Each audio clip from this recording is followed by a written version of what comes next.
Mantan Ketua KONI Kampar buronan kasus dugaan korupsi pembangunan Rumah Sakit Umum Daerah Bangkinang menyerahkan diri ke Kejaksaan Kejati Riau.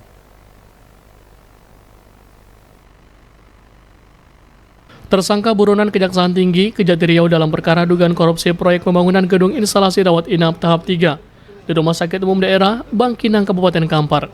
Yang menyerahkan diri ke Jaksa Kejati Riau ini adalah mantan Ketua Komite Olahraga Nasional Indonesia KONI Kampar inisial SD. Diketahui SD merupakan satu dari 6 tersangka yang dinilai bertanggung jawab dalam perbuatan dugaan korupsi yang terjadi. 5 tersangka lainnya yakni masing-masing M. Rizal selaku Project Manager, Abdul Qadir Jailani selaku Direktur PT Fatir Jaya Pratama, Masuri selaku Pejabat Pembuat Komitmen atau PPK, Rif Helvi selaku pengawas, dan Ki Agus Tony Azwarani selaku kuasa direksi PT Gumilang Utama. Tersangka SD tidak memenuhi panggilan tim jaksa penyidik Kejati Riau sejak ditetapkan menjadi tersangka pada 27 Januari tahun 2022 lalu. Kepala Seksi Kasih Penyidikan Pidana Khusus Pitsus Kejati Riau, Rizky Rahmatullah mengatakan, selama menjadi buronan Kejati Riau, tersangka SD bersembunyi di beberapa kota di Indonesia. Tersangka SD telah menyerahkan diri ke penyidik Kejaksaan Tinggi Riau. Kemudian langsung dilanjutkan dengan proses pemeriksaan.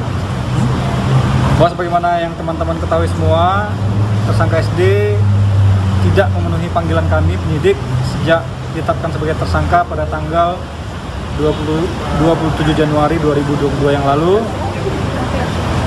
Tadi yang bersangkutan sempat kita tanya alasan kenapa tidak hadir.